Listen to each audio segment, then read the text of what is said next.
Hello viewers, welcome to our program on motivation. Today we have with us our guest Mrs. Geeta Sridhar. She is a teacher at Gyan Bharati School in Saket in New Delhi. So friends, let us start the program by welcoming our guest. Hello Geeta. Hello, thank you. Welcome to our program. Okay friends, so during this program I shall be taking up the theoretical part, the theoretical aspects that are related to this particular topic, while Geeta will be dealing with the practical aspects.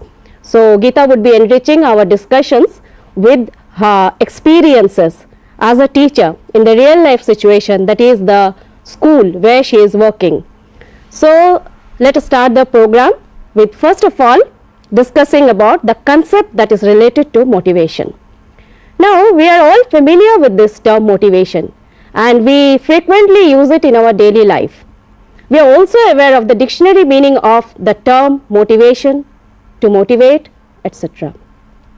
Now as we know that to motivate means to make someone feel like doing something, to make someone feel like behaving in a particular way. But then there are several questions like, how is motivation related to education and especially to learning? And how does one attain the state of motivation? And again there are questions like, what exactly happens on attaining the motivated state? During our discussion on the various aspects, issues that are related to this term motivation, we shall try to seek the answers to these questions. Let us start with an example. We may feel the urge to have food when we are hungry, or there may be a drive within us to get a glass of water when we are thirsty, or go to bed when we feel sleepy, take rest when we are tired. So there are certain urges or drives. Now these urges and drives can be of various types. For instance, a child would like to learn how to ride the bicycle, or someone would like to learn a new language or go and watch a movie. There are different types of activities which we feel like doing. That is because of certain urges or drives that are within us. Now, what results into these urges or drives? From where do they emanate? Well, we have within us certain needs. As in our first example, I said when we are hungry, we eat. So, there is a need to eat. There is a need to drink water to quench our thirst. Or we may feel the need to learn a language. For instance, we shift to a new place with a different culture, with a new language which we don't know. And in order to communicate there may be a need to learn the language. And that is what causes the urge, the drive, and we feel like learning that particular language. So we see that need within us causes a state of disequilibrium. It causes a state of tension. And in order to restore the equilibrium, we perform certain activities. That is, we bring about changes in our behavior. It may be that is we are sitting, we get up, get a glass of water, drink, or go buy a ticket and then watch a film in the theatre. Whatever it is, the activities that we perform emanate from the urges or the drives that are the result of the various kinds of needs within us. Hence, we could say that unsatisfied needs result into our activities or in motivating us. So, we know that there are different theories of learning. Various theories of learning are there, and one of them is the theory of need reduction as propounded by Hull. What does this theory state? It tells us that learning, which essentially is a change in behavior, is in response to our efforts to reduce the needs. We desire to reduce the needs, satisfy the needs, and thus bring about a state of equilibrium or restore the state of equilibrium, and hence we perform certain activities, and this is why we learn. For instance, we feel the need to learn a language, a new language, and therefore we carry out certain activities that help us in learning that language. So, need reduction is the basis of this theory, and it states that learning is in response to reduction of needs, a desire towards that. Now, you see that when we are motivated, we feel energized towards performing certain activities. Therefore, a motivated state is an energized state or condition. Otherwise, we may not have the urge to do that particular thing. If we are not thirsty, we may not have the urge to get up and drink water. So, we see that the feeling arises out of the energized state or condition. So, there is an arousal of the tendency to act. This is the first thing.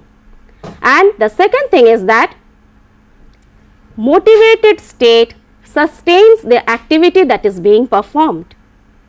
For instance, a child who is keen to learn how to ride a bicycle would go out every day with his bicycle and have some practice session, or a person who wants to learn how to play football or cricket or badminton would not like to sit at home and miss out the practice sessions, or a child who wants to excel in his studies would not like to miss out the tutorials or his classes, whereas a child who is not motivated to learn could make excuses. Therefore, we see that motivation sustains the energy level. It sustains therefore the activity that is being performed. Now, coming to another aspect of motivation. Well, we know that learning is a goal oriented activity. While learning, we have some goal or an objective in front of us, and we want to achieve that. Learning cannot be without any goals. It cannot be an aimless activity. We know all these things. And when we are motivated, the goal happens to be very much in view. We don't lose focus.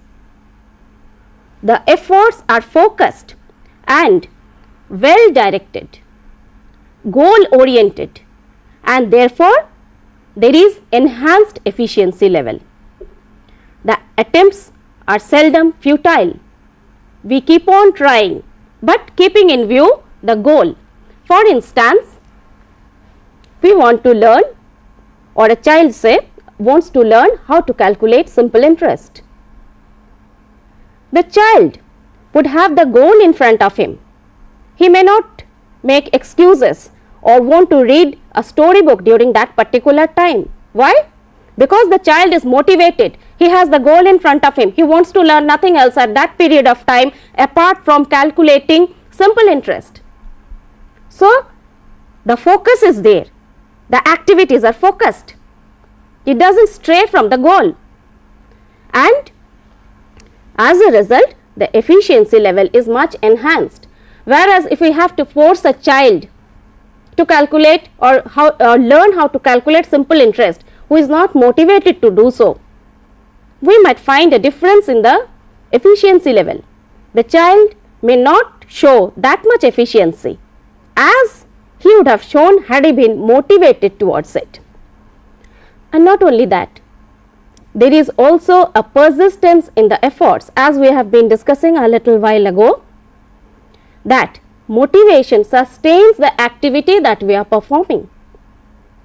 For instance, as I told you just now, that a child would not like to miss the practicals or say the tutorials when he wants to do some experiment in the laboratory. He might not make any excuses to miss the classes and be sincere about it. So, we see that there is persistence in the efforts that are being put into it, but this happens only when there is motivation. Otherwise, children come up with different excuses.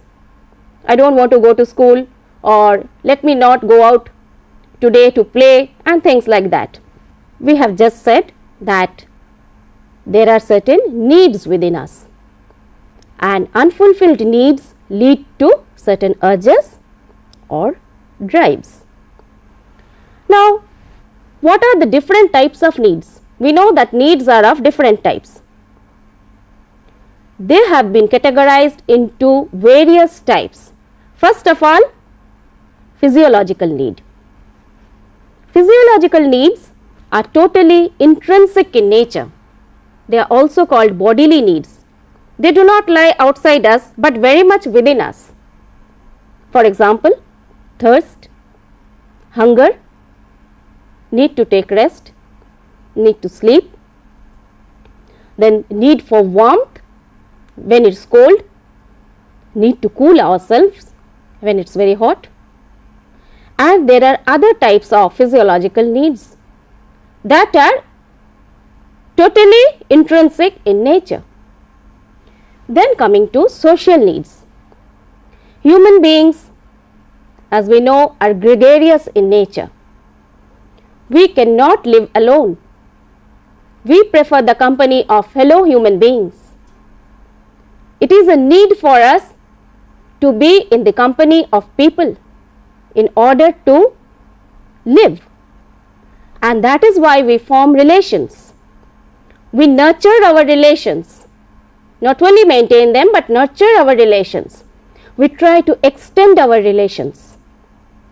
We have families, then we have relatives, we have neighborhoods, communities, then nations, and we do not end it up there. After that, we seek international relationships, and this seeking of relationships emanates from our gregarious nature. We love to be in groups, we love to go out with our peers, we love to have friends, families. So, this is because of the social needs. Then coming to emotional needs. There are various types of emotions. Now, as Sigmund Freud, the great psychologist, he had said that the prime motive in human beings is sex. We have sexual desires and our behavior is mainly shaped by this particular motive. As against it, Adler had said that it is the power motive. That is the main motive of human beings. We tend to be powerful. We tend to control others. We tend to bring others under our influence. We desire acknowledgement, appreciation. Why? That is because we tend to influence others. We tend to rule others, bring them under our own control. Whether we acknowledge it or not, we do love to dominate. We love to have our say. So, as per Adler, our personality, our behavior is mainly shaped by the main motive, that is the power motive. And after that, the cognitive needs. We go for intellectual pursuits, we seek knowledge, we try to master different types of skills. There are people who are creative, innovative, they try out novel things, they try to produce novel things, they love to have novelty in their work. Then there are aesthetic needs as well. Human beings by nature would like to have beauty, art in their work. These are some of the cognitive needs. So, we see that we have got various kinds of needs, and as we have been discussing, these needs, they produce certain urges or drives within us that in turn make us perform certain activities, and this is what is motivation.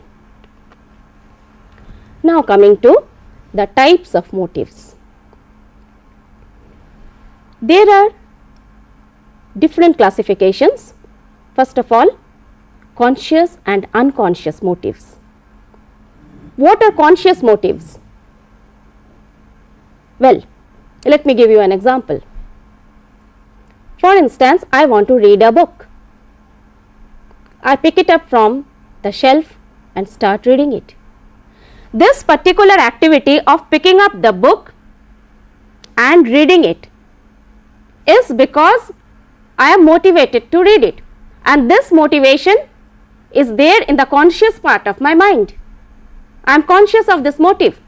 When I am thirsty, I drink water. I am conscious of my motive.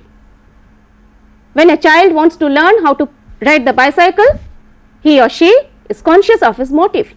Someone wants to play football or write a story or watch TV. All these people are very much conscious of what they want to do.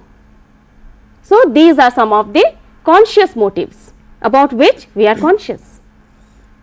Then, as we know, our mind has not only the conscious part, but beneath it are the subconscious part also, and further down is the unconscious part of the mind.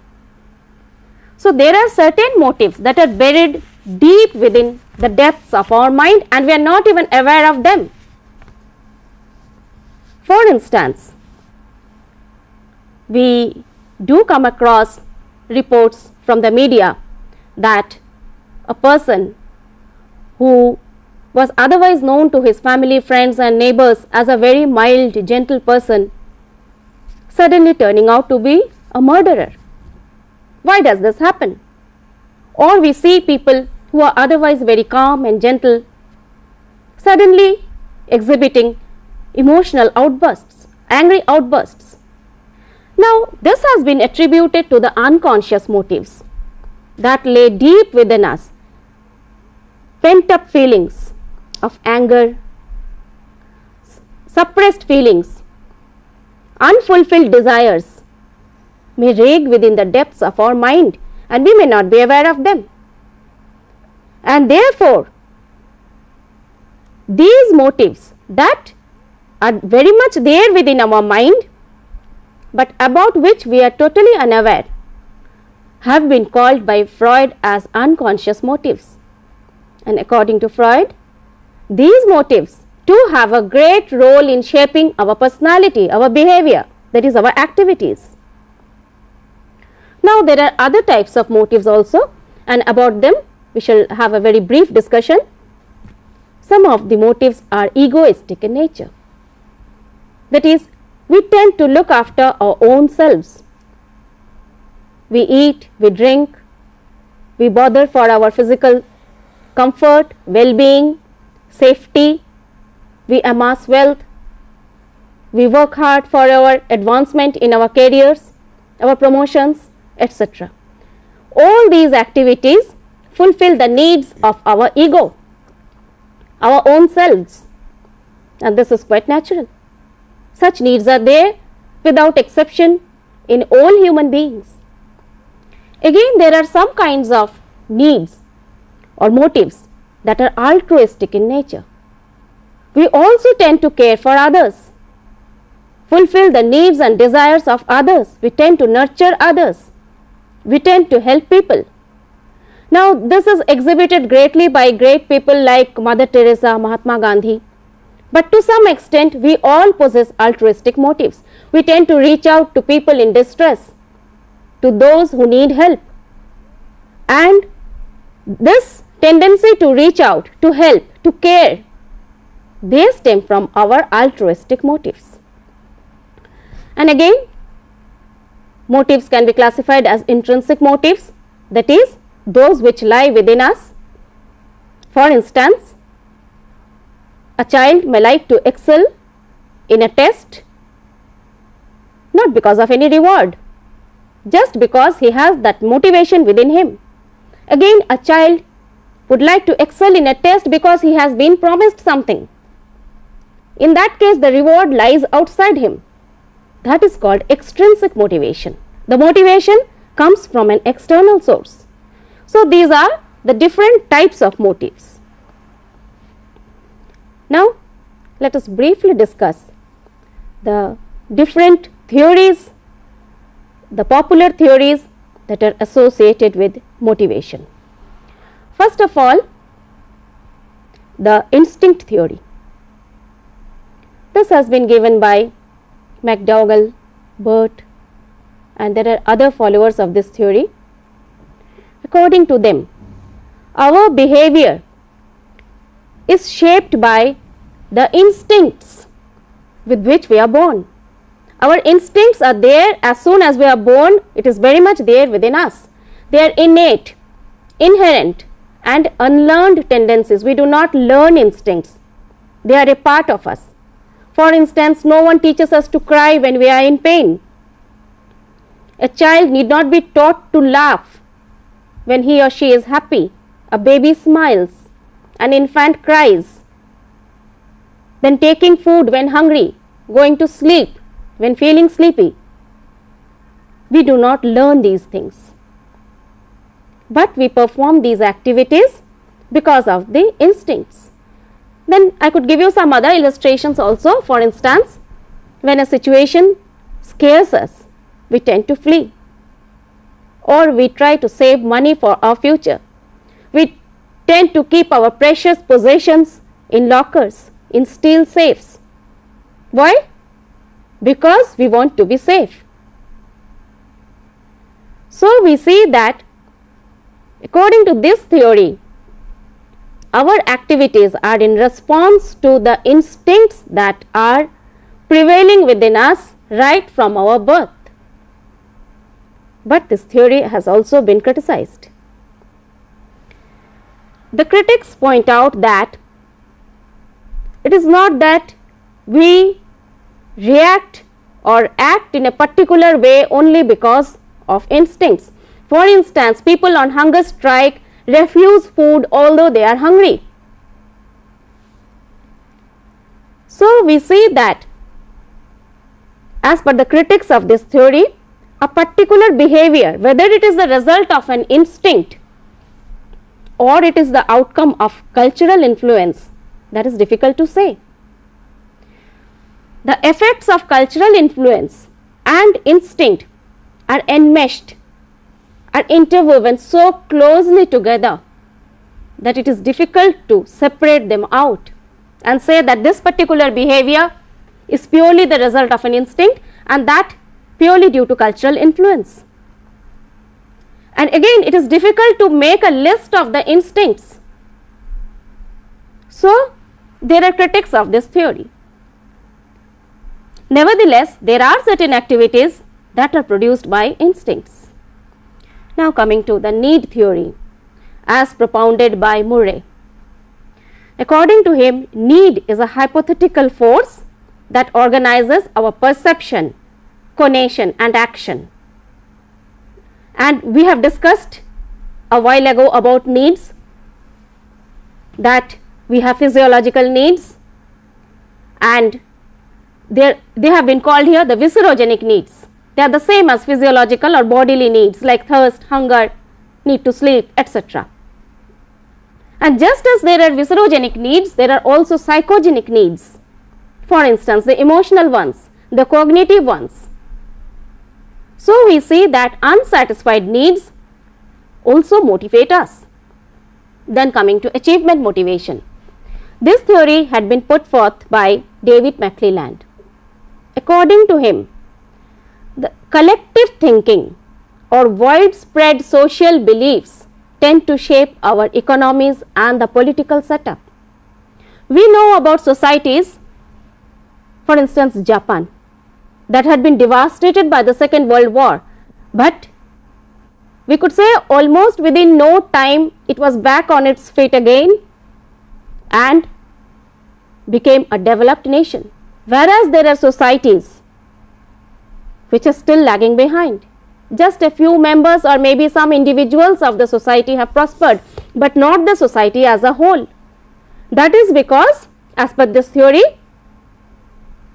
social or widespread beliefs lead us to perform certain activities that will bring about social progress, development.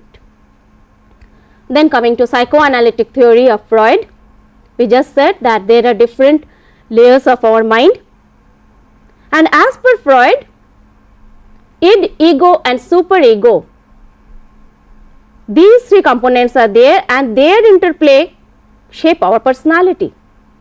The raw, innate tendencies of id desire immediate satisfaction, whereas superego which tends ego which tends to strike a balance between ego and superego tends to fulfill the desires of id in a socially acceptable manner. It doesn't care for social norms, the rules of the society. And then again we have superego which tends to thwart the, we could say, uncivilized desires of id and lead it towards perfection. Then we have also discussed that how unconscious motives do shape our personality. So this is the psychoanalytic theory we have discussed very briefly as given by Freud.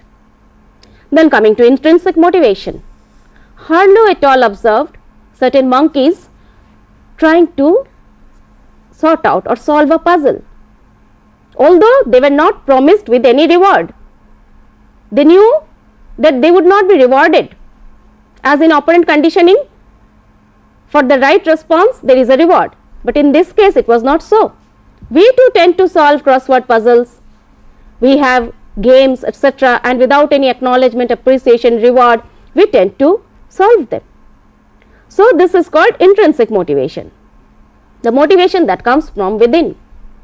Then there is hierarchy of needs, the famous theory as given by Maslow. First of all, physiological needs, then safety needs, that is, we have discussed, we tend to make ourselves safe. Then the need to belong, as we have discussed, the social needs. Then the need for self-esteem, and finally self-actualization. We tend to bring to full use the potential we have within us, to put to maximum use whatever potential we have. We love to be included in the decision making process because that fulfills the need for self-actualization, and this is how the needs were categorized into a hierarchy by Maslow. So friends, these are some of the theories of motivation. Now let us have a discussion on the practical part of this topic, and Geeta will enrich this program with her views. So let me ask you, Geeta, the first question is, I would like to ask you is, how can we motivate our own selves? See here, I think we should put motivating self into two categories. The first one being motivating because we are in a situation where it's the teacher and the taught.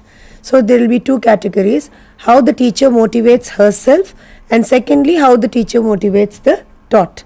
Now like you just said that motivation is of two types, intrinsic as well as extrinsic. In the teacher, intrinsic motivation is the love for the subject, and it is for the student response, the interest the student shows in the subject, and the need to evolve as a good teacher. These are all intrinsic by nature. And in extrinsic, we can have refresher courses, we can avoid repetition of doing the same thing again and again, and kind of doing the same text again and again brings about a boredom. So a kind of newness can come inside.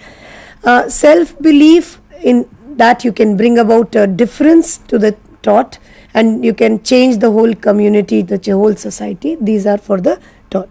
Now in the students, like you just said, intrinsic is the most important. If the child has an intrinsic motivation towards learning, then we don't, the teacher just becomes a mere facilitator, just a gentle prod here and a gentle push there will allow him to function well. But in extrinsic, we have different methods, one for the whole group or whole class as a system, and in that we can make the atmosphere very conducive. This is very, very important when you are dealing with small children or middle school children or even senior school children, that you have an eye contact with the child, you call each child by their name, you know each child personally, if possible know about the child's background, and that will help the child improve his self-worth. When you are talking to the child, keeping an eye contact, the child will be able to perform better. You should also have a very non-judgmental approach, that a discussion when it is taking place, we should keep a very cool head, and we should allow the child to be able to speak the way the child wants to speak. This allows the child to build up his self-esteem, and that leads to a very heavy level of motivation.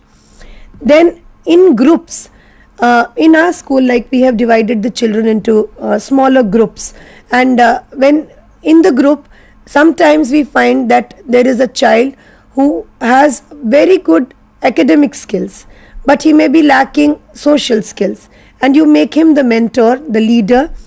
That makes the child himself very worthy, improves the self-worth, and it helps to him to achieve a state of leadership qualities.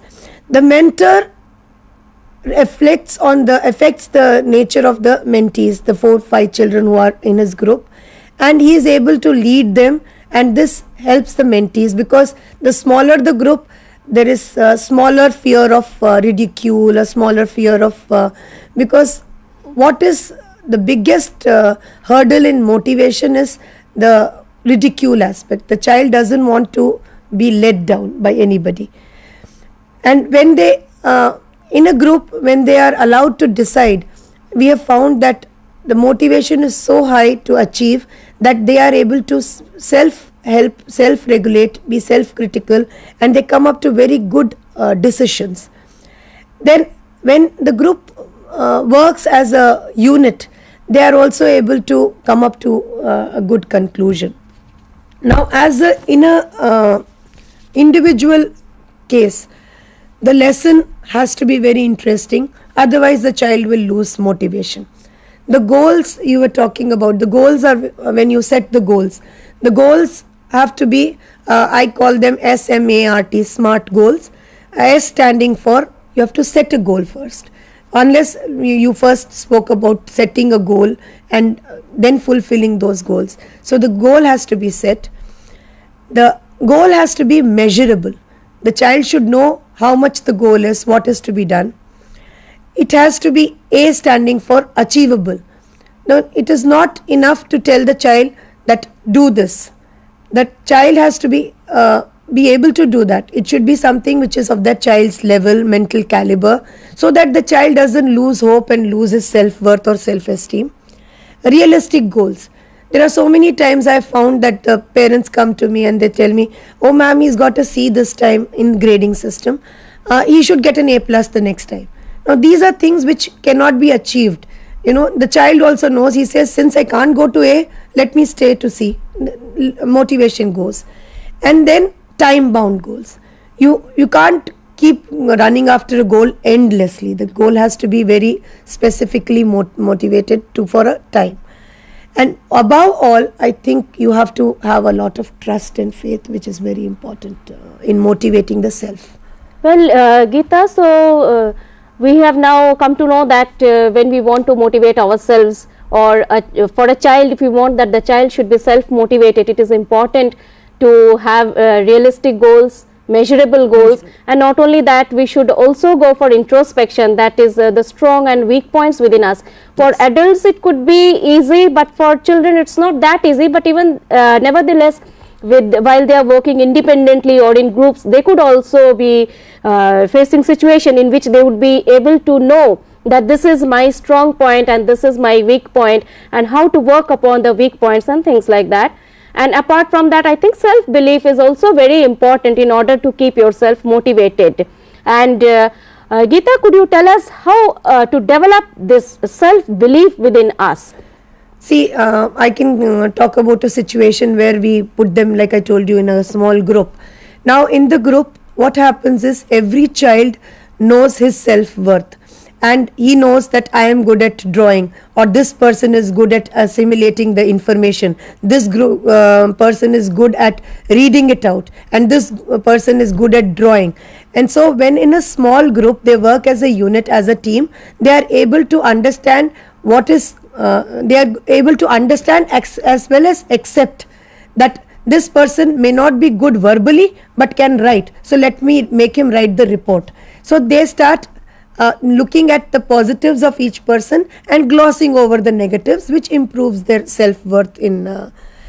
Sometimes when I give them a project, You know, there are children who are able to, who are very net savvy nowadays. The children are all very computer friendly, and there are some children who are not so net savvy, and but they are very good while they are speaking, while they are writing down the reports. So this, each one gets to know of their self-worth, and they are able to make a difference. So Geeta, I'd also like to add certain things to it. For instance, when you are motivating others, the leadership style adopted by the teacher, that determines to a great extent how well the teacher would be able to motivate the children. So yes, could you give us an example in this regard? Yes, when we talk about the leadership, here I just spoke about the mentor. In the mentor system, it is a peer group learning which is taking place, and this child who is a mentor is not somebody who is an adult. It is somebody who is a student just like yourself, and these mentors change every week or maybe after 15 days, and there they learn how to delegate authority, they learn how to get the work done from others. Now when the other person, the mentee, knows that after 15 days I will be doing this, so they learn from their leader and they learn how to incorporate all the positive aspects, and they get motivated to be able to do this. Now whenever I look into a group activity, I also give them a small bonuses, positive reinforcement, like maybe putting a gold star on their table, maybe putting a silver star on the second table. So there are some children who like to be good leaders, who like to be delegating responsibility, where I see that the leader is able to incorporate every member of the group and is able to work out and motivate them to do better. So Geeta, you have been just telling us that decision making abilities of the teacher, then delegation of responsibilities, acknowledging the work done by the student, these things really help to motivate them. So I think motivating others, especially motivating students, depends to a great extent on the behavioral traits of the teacher.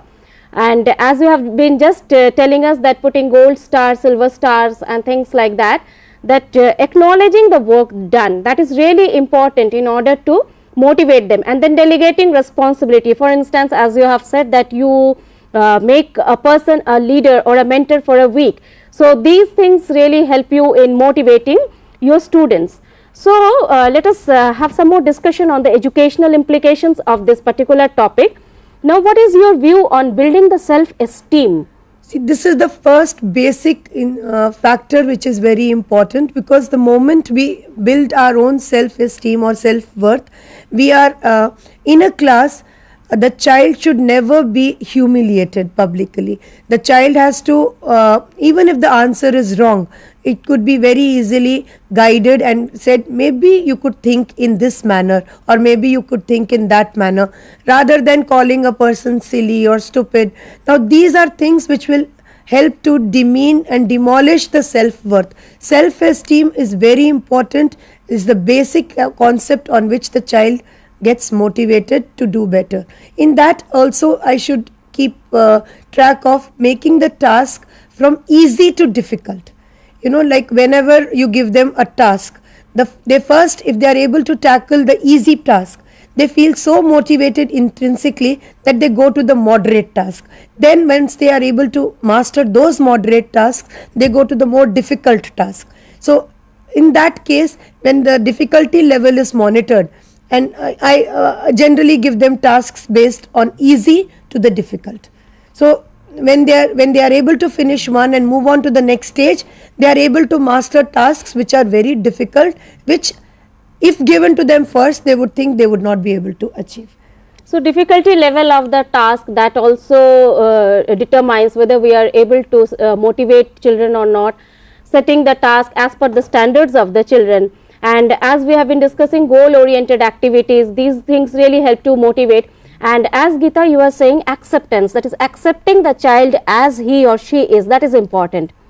So could you tell us something on this point? Yes, that is very important. You know, we have to always talk to the children and tell them that you are capable of doing it. You are now, if the child has some difficulty, maybe relating this task to the TV serial that he likes. If he has a writing difficulty, maybe giving him some internet sites where he could go through a reading comprehension, and total non-judgmental. The child is prone to make errors, so we should be totally non-judgmental and always be supportive. This is very important as a motivational factor.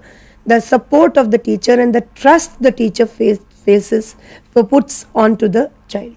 That is very important. And Geeta, I would also like to ask you the role of reinforcement. That is, we often read in theory that judicious use of positive and negative reinforcement should be there.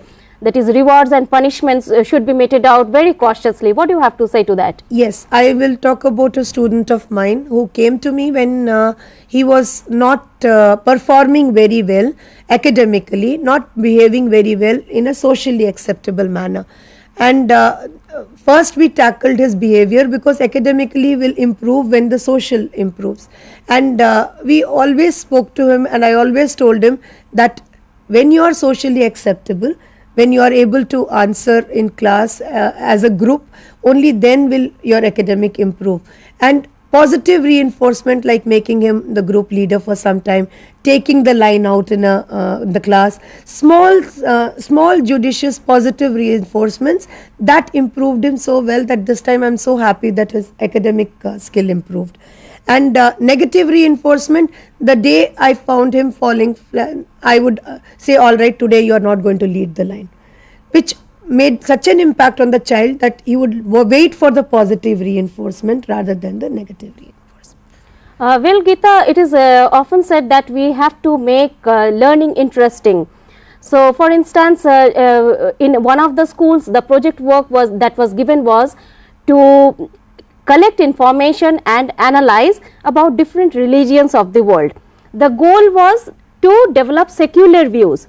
So, do you have any project in mind that could interest the child and therefore motivate him to do it without using coercion? No, when I recently I was very happy because I had a chapter called Body Systems, and and since there were 9 systems and there were 9 groups in my class, I gave each one of them a system, and I must tell you that excellent work by each child.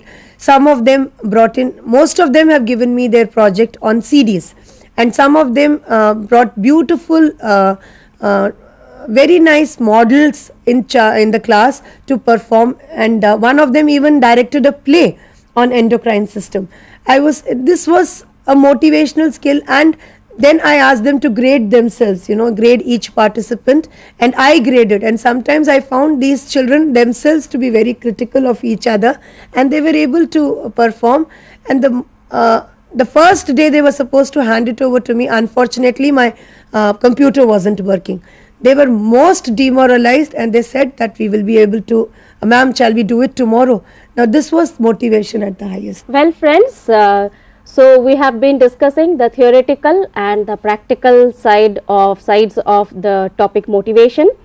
We had discussions on the various theoretical issues, and Geeta also told us about the different ways that she adopts in her school to motivate her students, that is the practical side.